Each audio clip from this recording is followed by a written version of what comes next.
بسم اللہ الرحمن الرحیم۔ السلام علیکم۔ آج کی ہماری کہانی ہے خواتین کے لیے خصوصی تحریر۔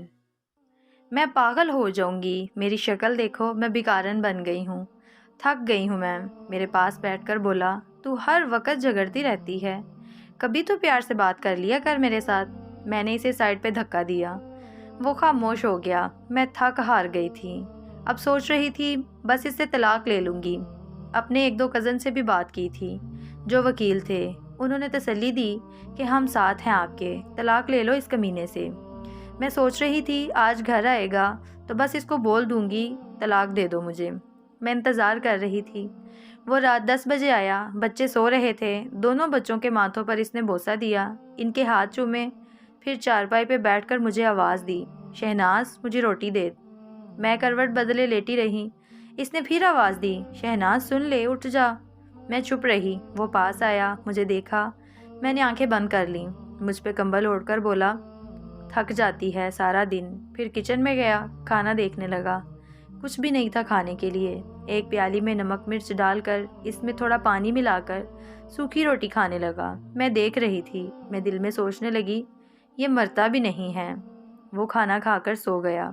دوسرے دن صبح صبح ہم کسی بات پر جھگڑنے لگے۔ میں نے اس سے کہا، بس مجھے طلاق دے دو، میں اب برداشت نہیں کر سکتی، میں تھک گئی ہوں۔ غصے میں نے اس کے کپڑے بھی پھاڑ دیے۔ وہ طلاق کا نام سنتے ہی چپ ہو گیا، جلدی سے کپڑے چینج کرنے لگا، پھر بائک لی اور باہر جانے لگا۔ میں نے چلا کر کہا، اللہ کرے تو مر جائے، میری جان تو چھوٹ جائے گی تم سے۔ وہ بائک باہر کھڑی کر کے کمرے میں گیا، کسی کاپی پر کچھ لکھا اور چلا گیا۔ میں گالیاں دے رہی تھی، رو رو کر تھک گئی تھی، اسے بد دعا دے رہی تھی۔ میں نے ارادہ کر لیا تھا، بس اب اس انسان کے ساتھ نہیں رہنا۔ 2-4 گھنٹے گزرے اور میں میکے جانے لگی، بچوں کو ساتھ لے لیا۔ اتنے میں گلی میں ایک شور سا برپا ہوا، میں رو رہی تھی۔ ہمارے دروازے پہ دستک ہوئی، میں نے دروازہ کھولا، پورا گاؤں چارپائی اٹھائے میرے دروازے کے سامنے کھڑا تھا۔ میں حیران تھی کہ کیا ہوا۔ اتنے میں ایک لڑکا فون پہ بات کر رہا تھا، یار اکبر کا ایکسیڈنٹ ہوا ہے اور وہ مر گیا ہے۔ یہ سنتے ہی جیسے مجھ پر قیامت ٹوٹ پڑی، میں ساکت ہو گئی۔ چارپائی صحن میں رکھی گئی، سب لوگ قبر کھودنے کی بات کرنے لگے، کچھ جنازے کا ٹائم دیکھنے لگے۔ مسجد میں اعلان ہونے لگا، اکبر میرے سامنے چارپائی پہ لیٹا ہوا تھا۔ کون یقین کرے وہ مر چکا ہے۔ میں چیخنے چلانے لگی، اکبر اٹھ جا، میں نہیں کچھ مانگتی، مجھے کچھ نہیں چاہیے، میں طلاق کی بات بھی نہیں کرتی۔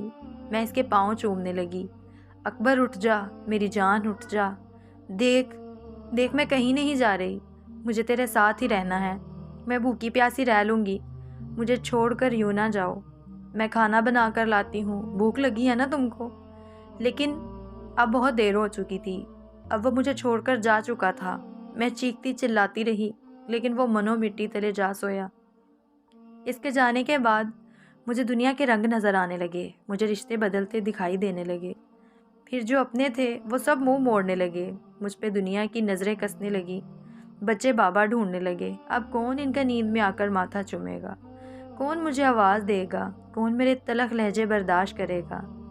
مجھ سے مکان چھین لیا گیا، جو حصہ بنتا تھا وہ بھی نہ دیا۔ میں اکبر کے بعد در بدر ٹھوکریں کھانے لگی۔ اب بچے بھی کچھ فرمائش نہیں کرتے، وہ جانتے ہیں بابا اب نہیں رہے۔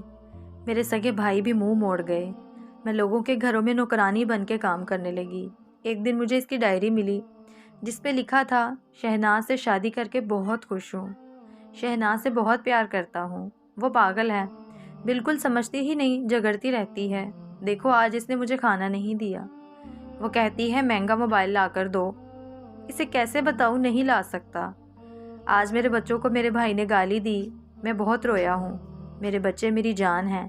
شہناز کو بخار ہے، وہ بیچاری میرے لیے کیا کچھ برداشت کر رہی ہے، اللہ نے چاہا تو ہمارے حالات بدل جائیں گے، پھر شہناز کو دنیا کی ہر خوشی دوں گا۔ اب وہ مجھے کھانا نہیں دیتی، میں جانتا ہوں ناراض ہے مجھ سے۔ میں نے نمک مرچ کے ساتھ سوکھی روٹی کھائی ہے، آج میری کمر میں اینٹ لگی ہے، زخم بہت گہرا ہے، یہ شہناز کو نہیں بتاؤں گا، وہ پریشان ہو جائے گی بیچاری۔ ڈاکٹر کہہ رہا تھا 15 ٹانکے لگنے ہیں، آج مجھے چوٹ لگی ہے، کہہ رہی ہے طلاق دے دو، میں مر جاؤں گا اس کے بنا، ابھی غصے میں ہے، ٹھیک ہو جائے گی،